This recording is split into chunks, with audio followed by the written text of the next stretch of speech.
Right now, it is time to bring in Ruth Epstein. Of course, Ruth covers our area for the Republican-American, and we have her live on the air just about every Monday that there is. Good morning, Ruth.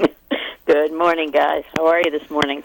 We're prevailing. Yes. Okay. Yes. So that was a good way around it, she said. Mm-hmm. Yeah. Well, so that's my basic problem with that. But you know what?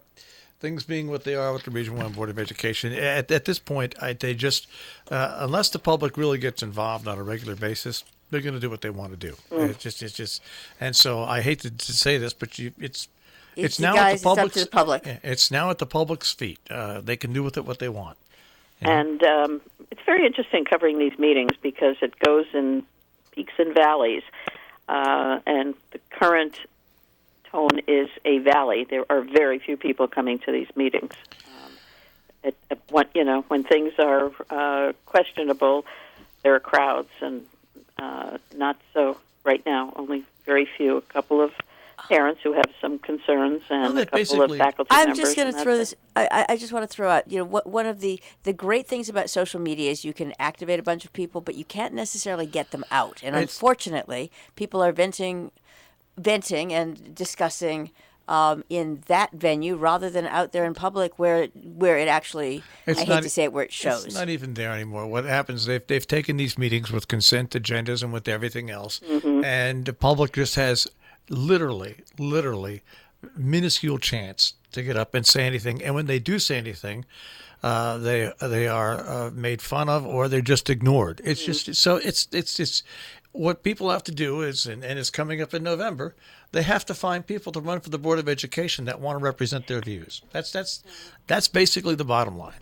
I find they will say, the board members, and I think it's probably all around at other boards as well, that they don't want to get into dialogues with the public. But in the past, the public was given an opportunity to at least speak and have some interaction. And now, as you say, these consent agendas, which often have things of relevance that people don't know about because it's under this consent agenda, and if they do comment, there's no interaction. It's just thank you very much, and it just it's unfortunate. The board members do say that the people have an opportunity to call their board members or call the administration to talk, but most people are not going to do that.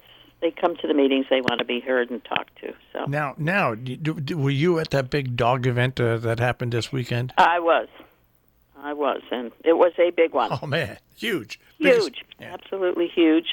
200 dogs. It was unbelievable. People from all over. I've never seen anything like it, and according to Bunny Williams, who conceived of the idea, it's probably going to be a yearly event. It was unbelievable. Well, then they better find more room, because if there was 200 dogs in the first year, there's going to be 400 dogs in the second year. It's going to be dogs.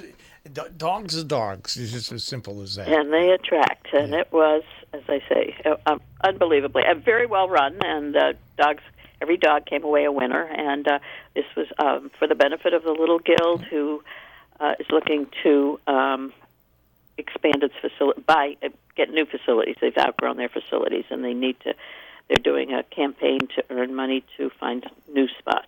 So there was that. Did you go to the cricket match? I did not. What? How many places? No, I did not. But I did go to the opening of the exhibit on the 1989 tornado up in Cornwall on Friday night. It's a great display, and the good old Blakeys, Jerry and Pat, recreated their hot dog stand that they had put out 30 years ago to feed people when the power was out for that extended period. So refreshments were hot dogs on Friday night, which was great. Coming up, we do have a Sharon Hospital meeting. That's on Thursday. Thursday at 4 o'clock at Sharon Town Hall. This is the group Save Sharon Hospital that wants to have a dialogue and talk about the Sharon Hospital and the way the public can interact. As we all know, the hospital has been bought, was bought by HealthQuest, which has now merged and become New Vance, and so there are all kinds of new logistics up at the hospital, and people want to have a chance to talk. So that's at 4:00 on Thursday. On Friday, we have Let Them Eat Cake right across the road from you guys at the Sharon Historical Society, a fundraiser, and it's a beautiful time, and the bakers come out, and people can bid on their beautiful cakes. And at 7:00 that night, there is an informational meeting in Cornwall on the water septic concerns, and the study committee that has been working, they'll get an update. As you know, Cornwall is seeking to install a community septic system to help bring businesses and more residents to the village, which at this point is pretty quiet. There's not much going on. And speaking of Cornwall, we did a story this week. The Cornwall Country Market, that popular place, is up for sale. The shepherds need to move on, and so that's the hub of Cornwall Bridge. $1.1 million. Excuse me? $1.1 million. Yes. yes. So anybody interested in running a country store can get in touch with the Shepherds. Now, also on Wednesday, the North Canaan Congregational Church has a free community spaghetti dinner. Spaghetti supper. That's at 4:30 to 6:00. It's for any.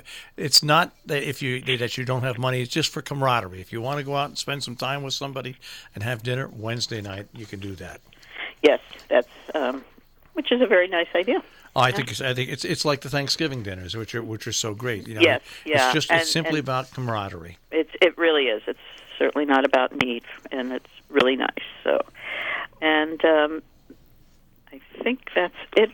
Oh, on Sunday, the Cornwall Meeting House has been revamped, that historic building, and there's going to be a little open house and a sort of a tour and a little program, and that's at 4:00 up in.